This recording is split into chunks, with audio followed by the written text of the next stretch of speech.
There are many explanations, because we don't have a panel of 10 people, that are not represented here. And I want to be fair to give this a little airtime. So I'm going to just mention 4 explanatory categories, at least there are this much, that are not represented here. And I want each of you to give whatever reactions you have to each of them, and it needs to be quick. So, as noted, Bernardo mentioned panpsychism, the idea that you need some sort of a fundamental aspect of proto-consciousness in everything and every particle in the universe. It's one. Dualism, which was Patricia mentioned, which is, of course, a historical favor, that the mental and the physical are both real and distinct, which is long out of favor, of course. Then there's non-reductive physicalism, which has been gaining favor among some. And, of course, Giulio Tononi's integrated information theory. So give me some reaction, whatever you think about these 4 categories. Well, there are 3. What's the 4th one? What is the 4th one? Panpsychism, dualism, non-reductive physicalism, and integrated information theory. Okay. Those 4. So, Pat, you want to take a shot at those? Oh, well, I'm prepared to believe things if you can show me an experiment or a whole set of experiments that suggests that what you're claiming is true. I mean, part of the problem with all of these things is that they are isms for which there are philosophical arguments, but for which there are no data.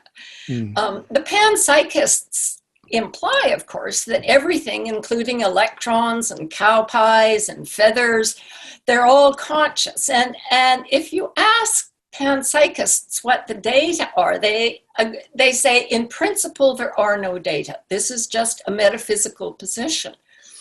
So when there are no practical consequences, and I don't, for example, with regard to Bernardo's view, I don't see how adopting that kind of idealism has any impact on one's practical life. For example, if you walk your dog and your dog evacuates, do you pick it up or do you turn your back and say, well, you know, I can't see it, so it's not real. If it has no impact on your practical life, if there are no data for it, then you're just another person with an opinion. Okay, and Bernardo. It's fun, but I don't see that I want to waste my time. Bernardo, your reactions. Okay, there are enormous implications behind physicalism, idealism, and the other isms that Patricia doesn't want to commit to. One, if idealism is correct and we are the associated processes of a broader field of subjectivity, when you die, your core subjectivity still exists. This is an enormous consequence. If our bodies are the images of our own mental processes, including the processes we cannot reach through introspection, through metacognition, then talk therapy is a much more significant avenue to healthcare.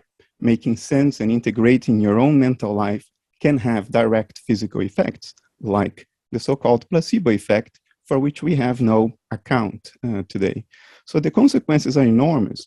And there are ways to distinguish between these things through experimentation. It's obvious. Until 2012, we thought psychedelics would light up our brain with brain activity. Today, we know they do exactly the opposite. They only reduce brain activity. That's something that is relevant. Or Carlo was talking about relational quantum mechanics, to which I agree.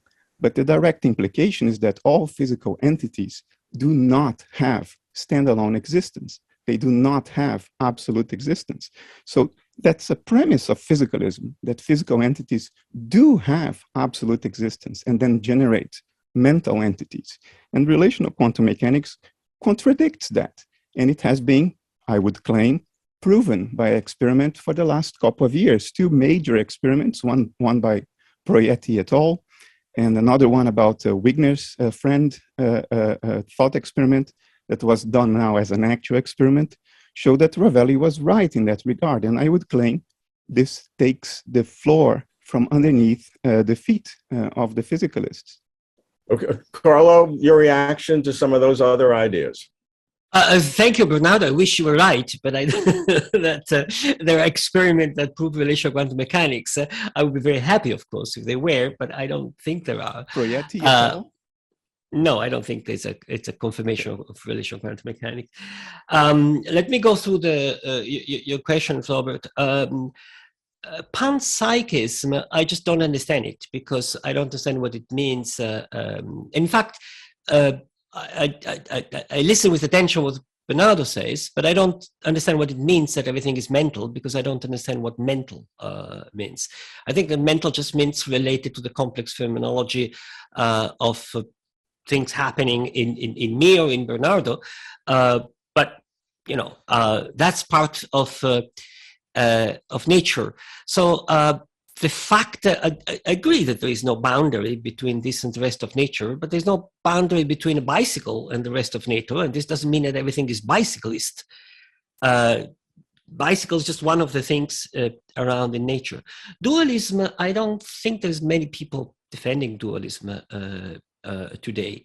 Integrated information theory, Robert, you put it as one of the philosophies. Maybe Tononi or somebody else might take it this way, but I think that's not what its value.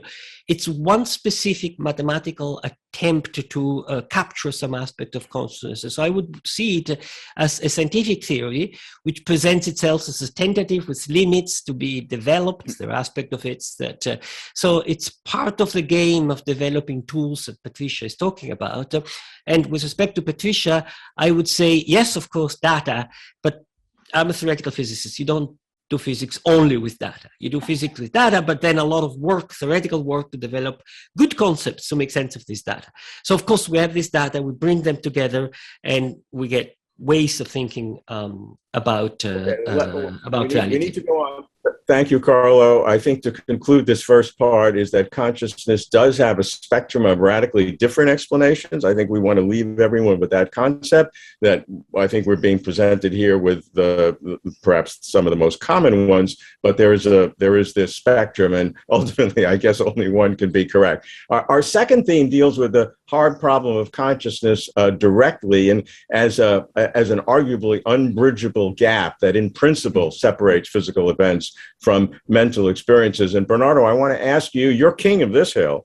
So would there be any data, as Pat has been offering, that conceivably that could be discovered or experiments concluded that could falsify your position as an idealist and convince you that you are wrong and that Pat is right? If we had absolutely no instances of circumstances in which brain activity decreases tremendously while inner experience increases in richness, in intensity, then that one way to construe that as indications towards something other than idealism. If we had reason to believe that all physical entities have absolute standalone existence, then that would also indicate that something along physicalist lines could be true. As it turns out, neither is the case. As it turns out, there are significant and growing empirical contradictions to physicalism today, and physicalism is reacting through the traditional epicycles, through all kinds of changes and additions and tortuous models to try to accommodate the anomalies. And we know how that story goes, and we know how it will end. Carlo, some would use quantum mechanics to literally generate consciousness. You said you reject that concept. I'd like to know why. Famously, Roger Penrose and Stu Hameroff, with their orchestrated objective reduction, think within cells that quantum mechanics is needed in order to explain consciousness. Murray Gell-Mann famously used the phrase a quantum flapdoodle to dismiss all sorts of uses of quantum mechanics that to other topics that he thought were inappropriate. I don't dismiss this attempt a priori. I don't think they're silly, totally, and useless. I think it's good that somebody looks at that. Everything is quantum mechanical, right? The reason atom stays together is quantum mechanical. The interaction between molecules is quantum mechanics. In a sense, I'm everything quantum mechanics. But I've looked at these specific proposals, Roger Penrose, others, and I'm not convinced that those works, and I don't see the need of that. quantum phenomena disappear as soon as there is a sufficient macroscopic number of degrees of freedom heat. So I don't, it seems to me that we're going to make sense of what happened in our mind in terms of, the complexity of the many things that happen. We have a tendency when there are different strange things to connect them. Maybe the strangeness of this is connected to the strangeness of that. Sometimes it's work, but I don't see indications that that's the case. I see, if I might add one thing, a perspectival. Let me make this simple analogy here. What is a sunset? A sunset is the sun going down and disappearing in the, plunging in the ocean or disappearing behind the hill, right? And then somebody comes in and says, no, wait, that's all wrong. There's a story behind sun. There's a physical story behind the sun. You're sitting on a spinning rock and the sun doesn't move at all. And the sunset is just what happened when you're rotating from the lit to the dark part of the rotating stone on which you're sitting. Have we changed dramatically, substantially what a sunset is? No, we're just giving a better understanding of the same thing. We're talking about something. There are different perspectival description of the same phenomena at a different level of complexity and understanding. There's no contradiction whatsoever between the two.